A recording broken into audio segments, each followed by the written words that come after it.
Okay, last lecture में हम लोगों ने डिस्कस किया था रिपल टैंक को, उसकी कंस्ट्रक्शन और वर्किंग को। आज हम लोग देखेंगे उसमें रिफ्रैक्शन एंड डायफ्रैक्शन फिनोमिनास को। रिपल टैंक को तो हम लोगों ने कहा था ये एक ऐसी डिवाइस है जो वाटर वेव्स को क्रिएट करती है और उसके करैक्टरिस्टिक्स को स्टडी करने के लिए यूज़ होती है। अब हम देखेंगे रिफ्लेक्शन। हम लोगों ने उसकी कंस्ट्रक्शन देखी थी, ये एक रिपल टैंक की कंस्ट्रक्शन है। अगर अब हम इसमें एक वुडन ब्लॉक रखते हैं इस मुकाम पे, किसी भी जगह पे, तो क्या होगा?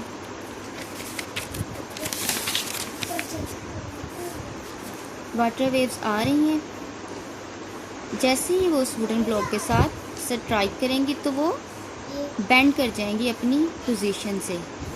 ये हमारा होगा एंगल ऑफ इंसिडेंस, जिस एंगल से वो इसके साथ स्ट्राइक करती हैं, और ये हमारा है एंगल ऑफ रिफ्लेक्शन, जिस पॉइंट से वो रिफ्लेक्ट कर जाती हैं, रिफ्लेक्ट बैक कर जाती हैं। अब होता क्या है, जिस एंगल के साथ वो इंसिडेंस एंगल जो होता है जिसके साथ वो स्ट्राइक करती हैं अपने उस वुडन ब्लॉक या किसी भी प्लेट के साथ, वो एंगल ऑफ रिफ्लेक्शन, जिस एंगल से वो वापस चली जाती हैं, रिफ्लेक्ट कर जाती हैं, वो दोनों एंगल्स इक्वल होंगे। Angle of incidence is equal to angle of reflection. और ये फिनोमिना होता किसमें है? हमेशा एक ही मीडियम में। एंगल ऑफ रिफ्लेक्शन और एंगल ऑफ इंसिडेंस हमेशा सेम मीडियम में होंगे, मीडियम चेंज नहीं होगा रिफ्लेक्शन के फिनोमिना में। इसकी एग्जांपल आप ये भी ले सकते हैं कि जो हमारी अक्सर विंडोज़ होती हैं बिल्डिंग्स में लगी होती, ग्लास विंडोज़ होती हैं, वो बाहर से ब्लैक होती हैं। क्यों? उसमें भी ये रिफ्लेक्शन फिनोमिना ही होता है। सनलाइट उसके साथ स्ट्राइक करती है, आके उनके ऊपर फॉल करती है, लेकिन वो अंदर नहीं जाती, वहीं से वो वापस रिफ्लेक्ट कर जाती है किसी एंगल के साथ। तो वो लाइट जिस एंगल के साथ वो ब्लैक मिरर के ऊपर या ब्लैक ग्लास विंडो के ऊपर स्ट्राइक करेगी, वो होगा उसका एंगल ऑफ इंसिडेंस, और जिस एंगल से वो वापस आएगी, रिफ्लेक्ट हो जाएगी, तो उसको हम कहते हैं एंगल ऑफ रिफ्लेक्शन। और ये दोनों एंगल्स रिफ्लेक्शन के फिनोमिना में इक्वल होते हैं। No difference in angle of incidence and angle of reflection. और दूसरा पॉइंट क्या है? मीडियम चेंज नहीं होता है, मीडियम सेम होता है एंगल ऑफ रिफ्लेक्शन के लिए। रिफ्लेक्शन और इंसिडेंस दोनों एक ही मीडियम में ही होते हैं, ठीक है। अब जो सेकंड चीज़ है हमारे पास वो है रिफ्रैक्शन। अब रिफ्रैक्शन में क्या होता है? अगर हम एक ब्लॉक रख दें कोई भी, ये हमारी है रिपल टैंक ट्रे, जिसके अंदर रिपल टैंक का फिनोमिना हम लोगों ने स्टडी किया है। अगर हम उसके अंदर ये एक ब्लॉक रख दिया, यहाँ पे तो उसका मैक्सिमम वाटर लेवल है, पूरी तरह वो डिप किया हुआ है, लेकिन जहाँ से वो ऊपर से इस पॉइंट्स के अबव जो है वो पानी शैलोअर हो जाता है, कम हो जाता है as compared to this side. यहाँ पे पानी हमारे पास ज़्यादा है, तो क्या हो गया? ये मीडियम 1 हो गया जहाँ पे पानी ज़्यादा है, और जहाँ पे हमारे पास वाटर लेवल कम है उसको हम मीडियम 2 कह देते हैं। शैलोअर है और ये डीपर वाटर है, ठीक है। अब होता क्या है? मीडियम 1 एंड मीडियम 2, जैसे ही कोई वेव आती है इस तरह से इस मुकाम पे आके, किसी भी पॉइंट पे आके वो ब्लॉक के टकराती है, स्ट्राइक करती है, तो वो वहाँ से टकराने के बाद इस मीडियम से दूसरे मीडियम की तरफ मूव कर जाती है। जैसे ही ये यहाँ पे टकराती है तो वो कुछ एंगल बनाती है, तो उसको हम बोलते हैं एंगल ऑफ इंसिडेंस, और जिस एंगल से वो दूसरे मीडियम में चली जाती है, बेंड हो जाती है, उस एंगल को हम बोलते हैं एंगल ऑफ रिफ्रैक्शन। इसकी एग्जांपल हम बुक से देख सकते हैं।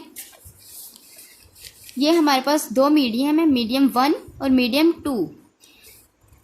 एक वेव आ रही है, वो इस पॉइंट से, कोई भी पॉइंट ले लें, या इसको हम कोई भी ब्लॉक रख दिया था जो हमने वाटर के साथ, उसके साथ वो स्ट्राइक किया, इस पॉइंट पे आके उसने टकराई, तो वो उसने क्या किया, उस वेव ने एक मीडियम से दूसरे मीडियम की तरफ मूव कर गई, वो वापस आने की बजाय एक मीडियम से दूसरे मीडियम की तरफ चली गई। रिफ्रैक्शन का यही फिनोमिना है जिसमें मीडियम चेंज होता है।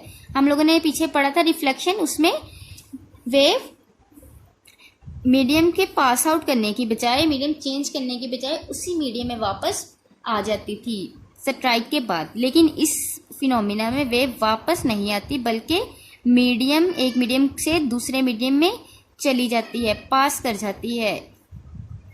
तो क्या होता है, तो यहाँ पे जो एंगल बन रहा है वो एंगल ऑफ इंसिडेंस है, जिस एंगल से वो टकरा रही है इस मीडियम, इस ब्लॉक से। तो जैसे ही वो यहाँ से टकराती है तो मीडियम चेंज हो जाता है इस पॉइंट पे आके, तो वो दूसरे मीडियम में जाएगी, पास करेगी, तो कुछ ना कुछ वो एंगल बनाएगी। तो वेव स्ट्रेट होने की बजाय कुछ एंगल के साथ बेंड कर जाती है, तो वो जो बेंडिंग एंगल है उसको हम एंगल ऑफ रिफ्रैक्शन बोलते हैं। अब इसमें हमारे पास क्या होता है, एंगल ऑफ इंसिडेंस जो है वो इक्वल नहीं होता एंगल ऑफ रिफ्रैक्शन के। और दूसरी चीज जो है वो है मीडियम चेंज होता है। दो मीडियम आ जाते हैं हमारे पास, ठीक है। तो रिफ्लेक्शन और रिफ्रैक्शन में फ़र्क क्या है, इनमें मेन डिफरेंस यही है कि वेव वापस रिफ्लेक्ट कर जाती है उसी मीडियम में, मीडियम चेंज नहीं होता, सेम मीडियम रहता है। और दूसरी चीज़ जो है angle of incidence equal to angle of refraction. और रिफ्रैक्शन में क्या होता है, angle of incidence is not equal to angle of refraction and medium change हो जाता है, वेव एक मीडियम से दूसरे मीडियम में पास कर जाती है। अब इसकी हम डेली लाइफ से अगर एग्जांपल लें तो हम ले सकते हैं कि कोई भी ग्लास है, उसमें से आप किसी भी ग्लास में से सनलाइट या किसी भी बल्ब की लाइट के आगे भी उसको रखें तो उसमें से लाइट पास आउट कर जाएगी। जैसे ही लाइट एक मीडियम से, यहाँ पे हमने कोई ग्लास रखा है, एक मीडियम से यहाँ पे हमने कोई टॉर्च रखी है, यहाँ से वो लाइट इसके साथ स्ट्राइक करती है ग्लास के साथ, तो वो पास आउट करके कुछ बैंड होकर दूसरे मीडियम में पहुंचेगी, स्ट्रेट नहीं जाएगी।